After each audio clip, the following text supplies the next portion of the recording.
नमस्कार, स्वागत है आपका द न्यूज पर। मैं हूं आपके साथ Shipra Saini.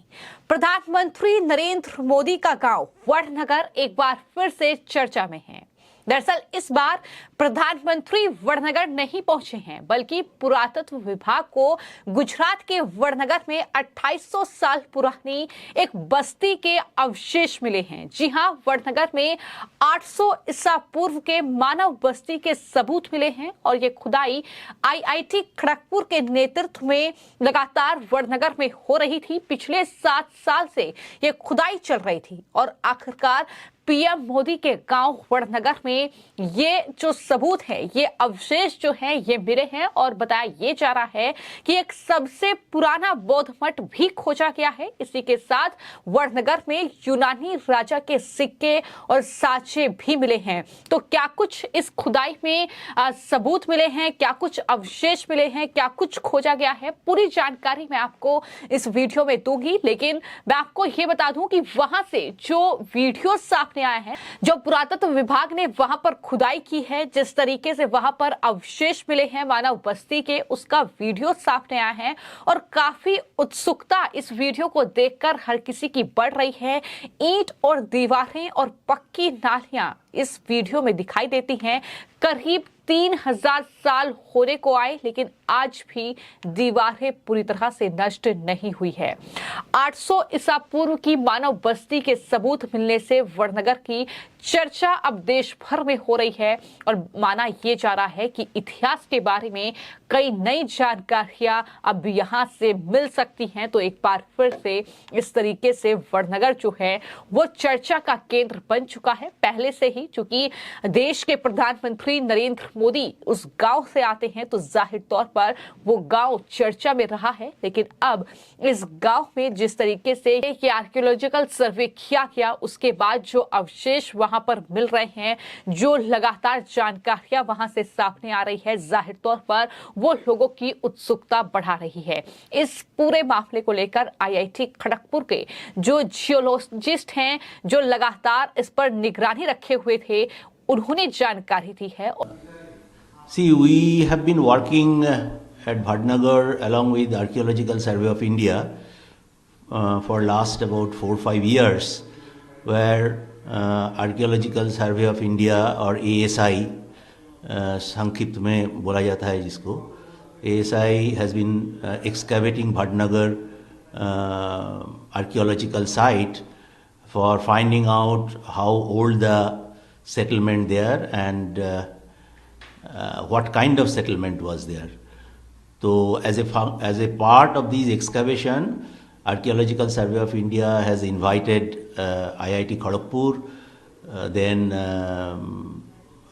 Physical Research Laboratory Ahmedabad जो कि इसरो के अंडर आते हैं, then Jawaharlal Nehru University, Deccan College, all these organizations have been working together to unravel the history of Bhatnagar in the past.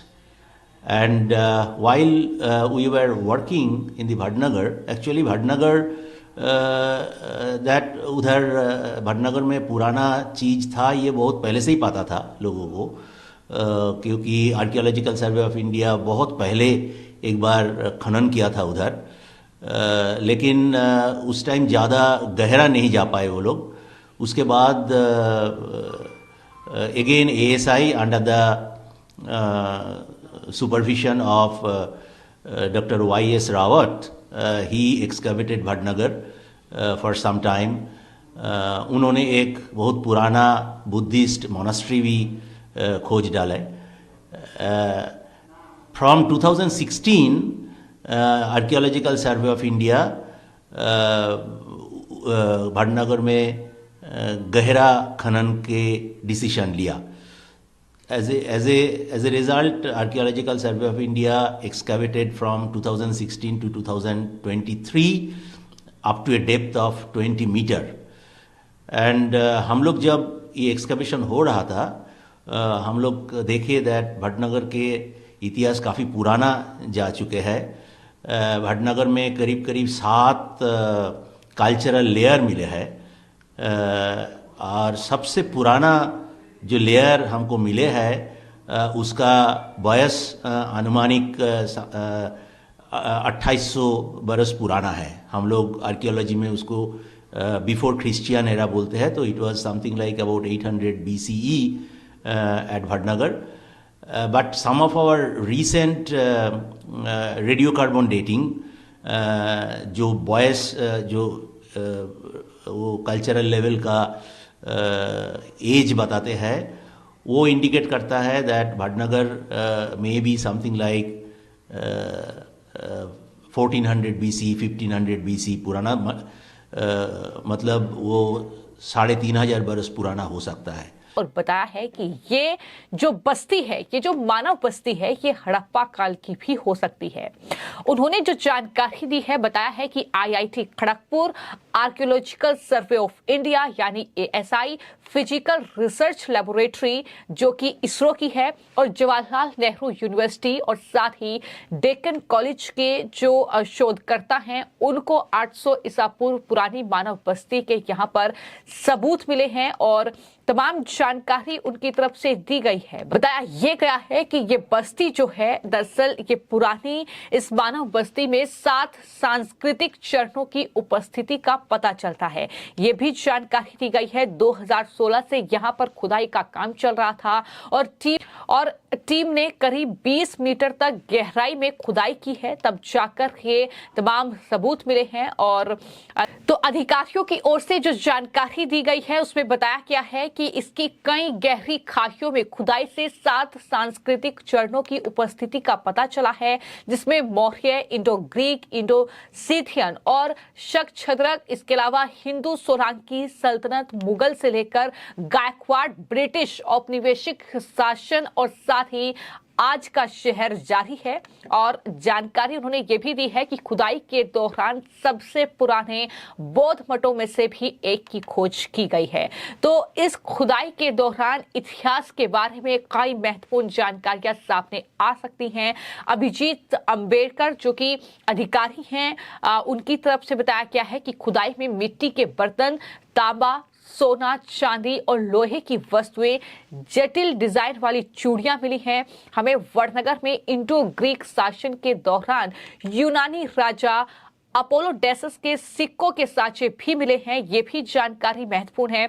और दावा उन्होंने ये भी किया है कि खोजे गए अवशेष वडनगर को भारत में अब तक खोदे गए एक ही किले के भीतर सबसे पुराना जीवित शहर बनाते हैं। ये भी जानकारी उनकी तरफ से दी गई है।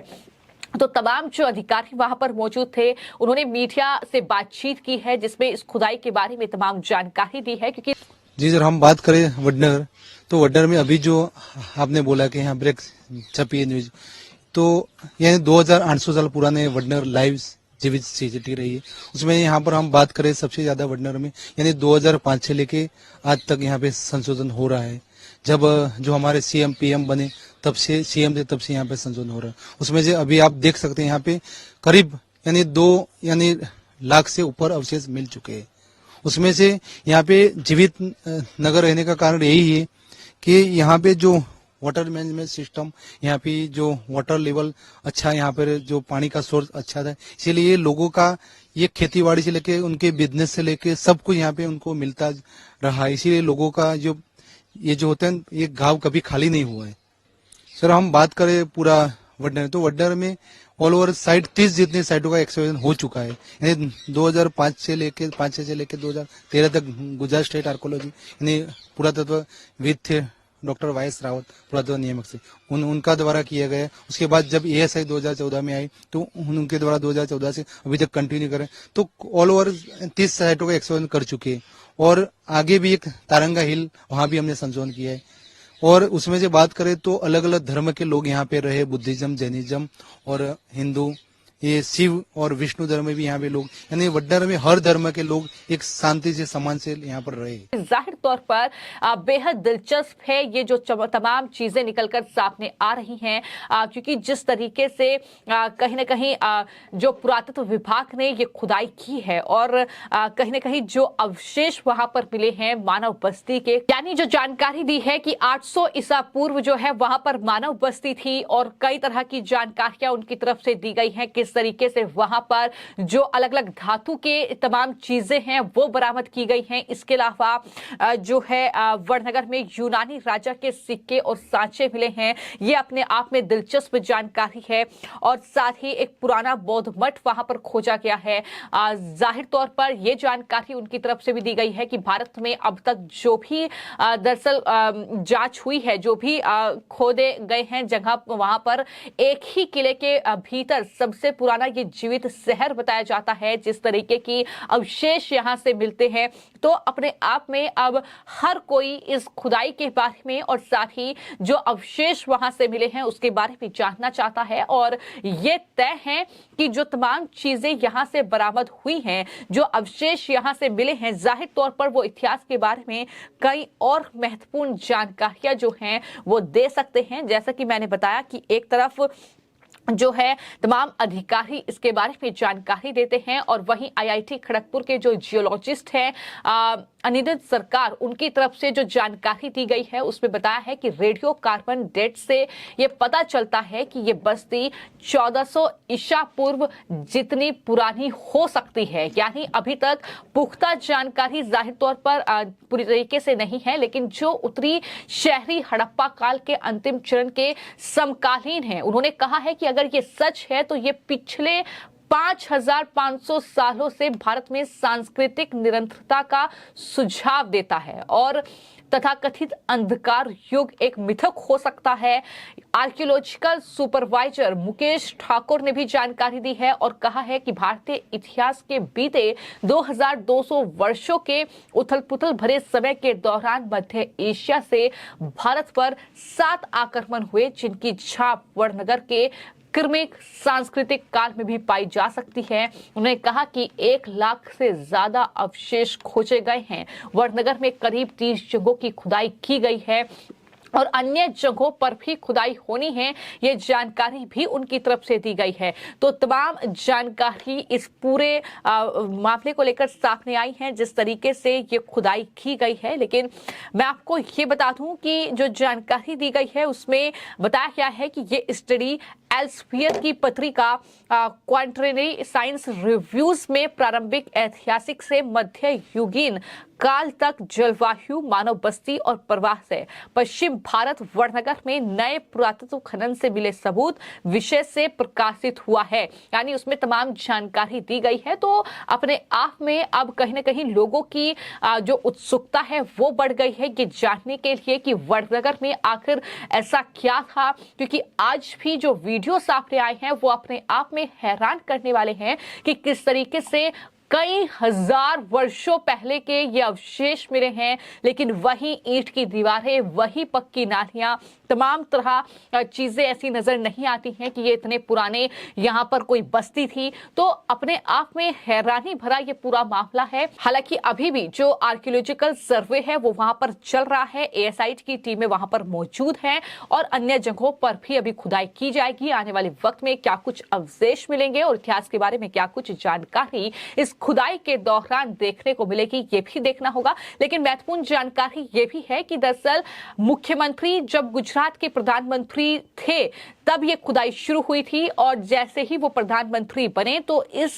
पूरी मामले में तेजी आई और खुदाई का काम तेजी से जारी रहा, जिसके बाद अब ये सफलता एएसआई की टीम को हाथ लगी है।